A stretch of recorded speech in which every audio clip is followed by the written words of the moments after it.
Hi folks, sorry about the glare. Let me see that the volume is up. It is. Sorry about the glare back there. I'm actually positioned things so that you don't have to deal with that too much. I think it's trying to make sure that I'm lit. Say hi to the avocado tree that I'm typically up against. Where are we at currently? This is a compass video. There are a couple of transit videos that are going to be coming up soon, tomorrow and day after. One on the full moon in Virgo on Monday the 9th of March, Pacific time, and one on Venus's recent ingress into Taurus, or entry into Taurus, the Venus in Taurus transit. A couple of days ago, there were two changes that occurred. Venus entered Taurus, there's a separate video for that. And then Mercury, which is retrograde right now and is retrograde till March the 10th for anyone who's been following my videos, retrograded from Pisces into Aquarius. And on the 10th, as it prepares to go direct, and indeed pretty much at around the time of the full moon is going to be stationary, and then on the 10th it starts to go direct, and on the 16th it re-enters Pisces. So for a 2-week period, Mercury has come back into Aquarius. If you were to say, where are we at right now, what's the compass, what does the astrological weather feel like, I would say, number one, we are 4 or 5 days before a full moon, so understand that the pace is going to increase. And if there's work that needs to get done, and if the pace feels a little bit unwieldy, understand that, accept it, use the momentum to get things done. It's an interesting concept with regard to feeling like the sun is in Pisces, and typically, and Mercury has been retrograde in Pisces, Pisces is not exactly a let me go and achieve and get things done kind of sign, unless you could have a prominent placement in Pisces, but there are other planets and other parts of your chart that are going to account for that. If you are a Pisces with a lot of vim and vigor, you may have a Pisces ascendant, but a lot of planets in Aries or fire signs or something like that that compensates for that, or not only your cardinal signs, or whatever it is.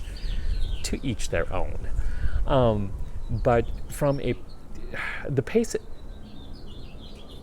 whether or not you find yourself overwhelmed with work or tasks, you will certainly have the energy to be productive and to get things done.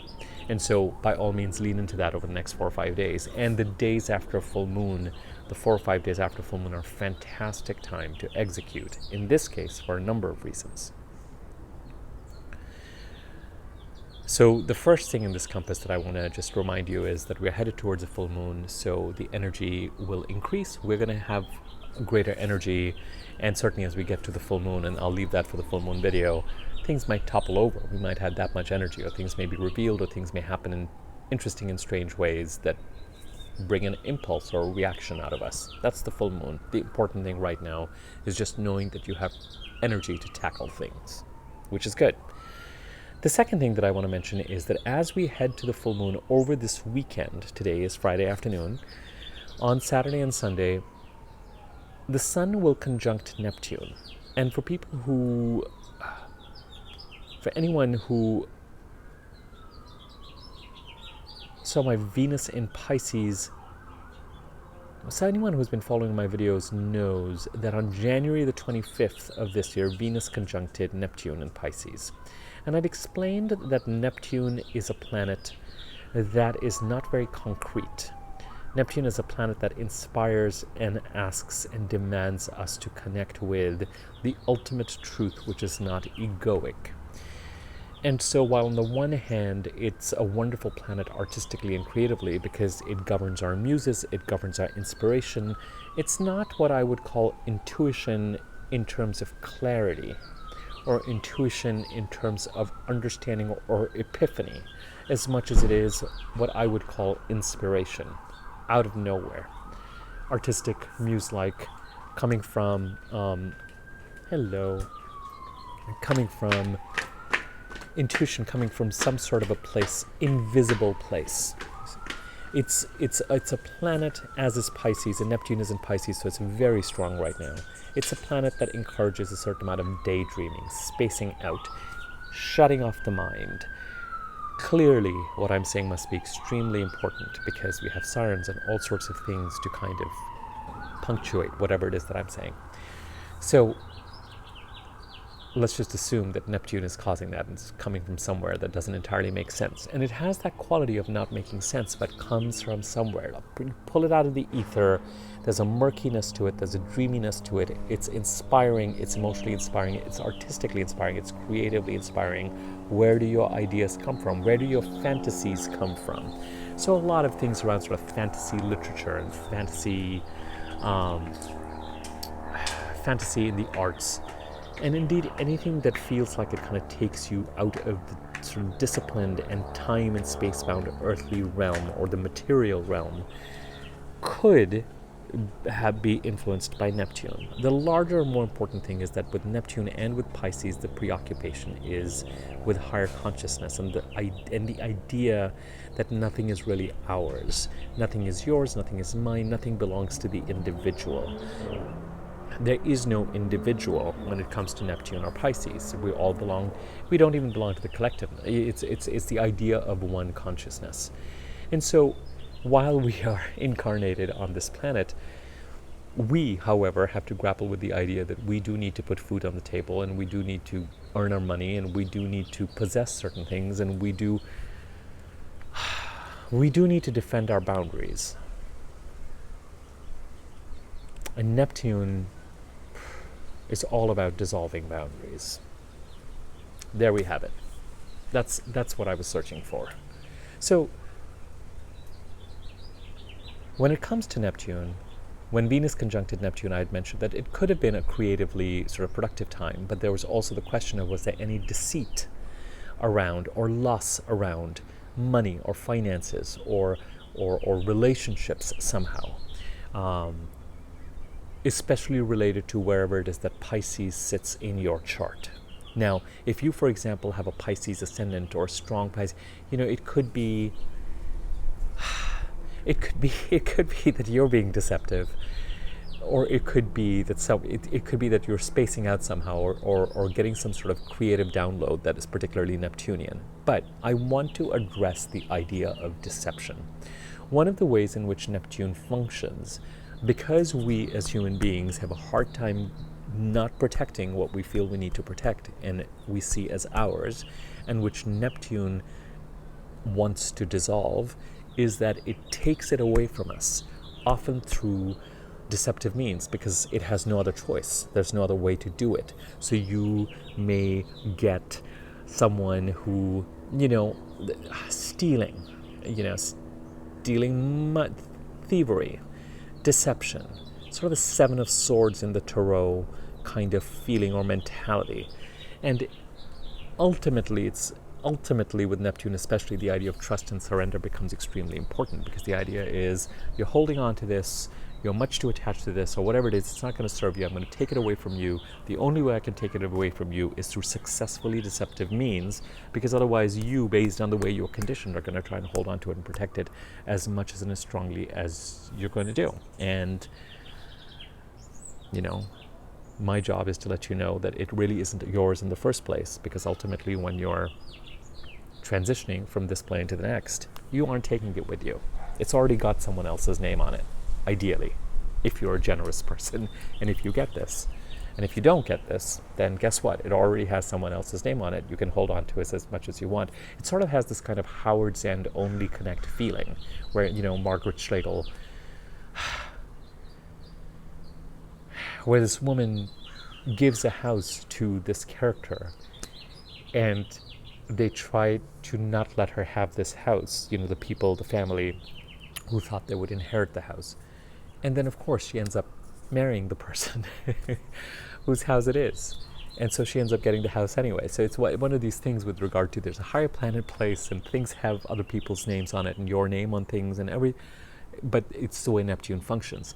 The Sun, Venus conjuncted Neptune on February the 25th, the Sun is going to conjunct. I shouldn't laugh, because this aspect of Neptune is extraordinarily painful and challenging. So, but you know what? Why not laugh?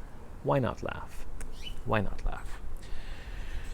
The Sun conjuncts Neptune over the weekend. So it could be, because outside of the eclipses, I've told you that the first half of this year, there's an emphasis on the sign of Pisces, and in the second half of this year, there's an emphasis on the sign of Aries. With the sign of Pisces, we had Venus transiting Pisces in January and early February. We had Mercury going retrograde in Pisces on February the 17th. We had the Sun coming in. A couple of days later, we had a new moon in Pisces, which we're under its influence on February the 23rd. And the Sun, which has been in Pisces, is now going to conjunct Neptune over this weekend. We may... something, wherever this deception is taking place, wherever we need to let go of something, wherever something is being dissolved, and the clue is that it's where Pisces sits in your chart, and the other clue is that there could have been a crisis in this part. This process could have started to some extent in 2013 and maybe, it's funny, I don't know why I want to say 2013, 2014. What I was going to say was the end of 2015 and 2016, as you've heard me say in these videos all along. I don't know why 2013-14 is coming up. That resonates for someone. 2015, late 2015, 2016, and certainly last year around this time, March and April of this time, while Mercury was retrograde in March and April of last year, 2019, again, things came up in this area, and they're here again. This time around, they really feel like they're here for the start of some sort of resolution and action. So while Mercury is retrograde, Venus already conjuncted Neptune on January the 25th. The Sun conjuncts Neptune over the weekend. So something may get illuminated, or you may have some clarity, or it may come about in a way that for those of us who are a little bit more awake, it may be unignorable. Now, for those of us who are a little less awake and over whom Neptune prevails and where we are not being appropriately protective in a certain sense, it could be that something comes up and you ignore it. You overlook it. Somehow you just decide, like we do with Neptune, it kind of does this kind of foggy thing. It comes up, the illumination is then you go, oh, I'm going to invalidate it somehow. I hope you don't.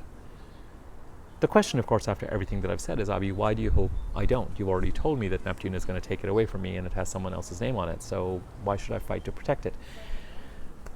We still have to do what we have to do, and at the end of the day, the problem is that whoever it is that is the Neptune's agent in this case and is taking something away from you, there's a tendency for people, once they start to take things away from you, to just keep taking them. So trust that whatever has someone else's name on it, there's very little that you and I are going to be able to do about that anyway. But there may be other things that continue to have your name on it. And there may be other lessons here with regard to recognizing people for who they are and protecting ourselves from them so that nothing else gets taken. The birds are chirping. I wish I could see this bird. It's kind of extraordinary sounding. I don't know what it is. And people on the phone, and life is populated. So the bottom line is, as far as Neptune is concerned, the Sun conjuncts Neptune. Something over this weekend may get illuminated on the way to this full moon. We cannot ignore the fact that this full moon is going to be opposite Neptune. So what is going to come to light? Do not ignore it. As I said, whatever has someone's name on it, let that process just be what it is. But in the meantime, you've still got to do what you've got to do. And you've still got to go ahead and build that fence. The Nine of Wands in Tarot comes to my mind, the sort of Rider-Waite images. And by the way, when I mention these Tarot references that come to my mind, they have to do with the Rider-Waite Tarot deck, the images in the Rider-Waite Tarot deck. For whoever that means something to, some people aren't, most people, many people are not familiar with Tarot, so we'll let them blissfully exist in their ignorance. Why am I bringing all this up? I'm bringing all this up because, as I mentioned in my last couple of videos, Mercury, while it's retrograde, meets up with the Sun. And between the time when it meets up with the Sun and when it goes direct, on March the 10th, in the next 5 or 6 days, it's a time period when we are asked to gather requirements and prepare for a project that we'll start implementing once Mercury goes direct on March the 10th. And till May the 4th, we will be in implementation mode if we take up this call. Wherever Pisces is in your chart, it could be that there's something that needs to be protected there. It could be that there are lines and boundaries that need to be drawn, with the understanding that there may be something there that has some kind of a loss, or you may be engaged in some kind of deception, or something deceptive there, something preordained that probably does not belong to you, that you think belongs to you, and something, but there are other things that need to be protected. And think back to late 2015 and 2016, think back to March and April of last year, and gather what you need to gather over the next 5 days. This is why I'm doing this video, to remind you of this and give you these transits. As things become illuminated, and as you feel intuitively that action needs to be taken, don't feel the need, don't apologize for it, and gather what you need to, so that scope out the project. Scope out the project. Make a list of deliverables. Make a list of the actions that you need to take in order to feel safer, more protected, more concrete. And after March the 10th, give Mercury a couple of days, March the 12th, March the 13th. Mercury re-enters Pisces on March the 16th. After March the 10th to May the 4th, go into implementation mode on this, okay? Now, there's some sort of connection between Pisces and Aquarius with this Mercury retrograde. Mercury went retrograde in Pisces 2 days ago, it came back into Aquarius. It's going to be standing still in Aquarius on March the 10th, and it's going to move forward, and then on March the 16th, it's going to move back. So understand where Pisces and Aquarius sit in your chart, and what this conversation may be between them for some reason. There is typically some sort of a correlation between one house and the next, just as there's definitely a correlation between opposing houses. You know, the first and the seventh house, it's like night and day. It's not either or, it's actually and, you know. If it was always day, we probably wouldn't have a word for day. You know, you kind of need the opposite to be able to identify anything. And so while that exists for opposing houses, there's also kind of a progression, just as there's a progression in signs, and how a progressing sign somehow tries to mitigate an overdevelopment or an overstrength in the previous sign. The same happens for houses. So there's some sort of connection between the houses that Pisces and Aquarius occupy. So try and, for those of you who know your chart, try and see what that might be. Be patient. Under Neptune's influence and with Mercury slowing down, our mind is going to be only able to process so much, but our mind is going to be in a place where it can, when it comes to past things, when it comes to details, when it comes to scoping out, when it comes to identifying what needs to be done, identifying what needs to be done in order to manage a certain problem, you are given that capacity to determine and define what actions you want to take and need to be taken. Is it a to-do list? Do you have work-related tasks and chores that need to be taken care of, and you just need to make a list, and then after March the 10th, you're going to be in execution mode till May the 4th? It could be as simple as that. It could be as simple as that, depending on where this is happening. Is it deception? Is it financial? Where are the boundaries? Is it relationships? Is it career? And if you don't know where Pisces and Aquarius sits, see if this resonates in some part of the chart, and what could possibly be wrong with making a task list around addressing things that you feel shouldn't be overlooked and need to be addressed. And if you overshoot the mark and come across as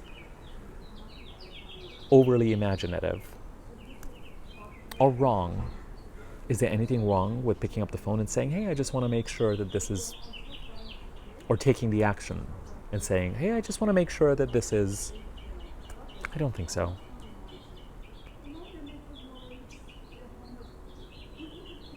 The planet of communication and processing and transaction is going to go direct on the 10th, one day after the full moon. So prepare for being in communication and transacting and getting clarity on agreements. And understand that if you agreed to or decided to or discerned something over the past 2.5, 3 weeks between February the 17th and March the 10th, it probably is not going to hold. There was something that you did not know that is going to come to light after the fact.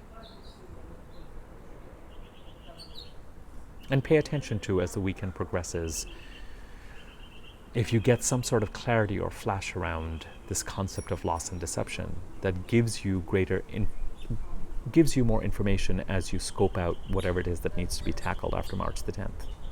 Okay, enough said. Feel free to like the video, share it if you found it useful. 2 more videos will be coming up, one on the full moon, one on Venus and Taurus. Subscribe to my YouTube channel.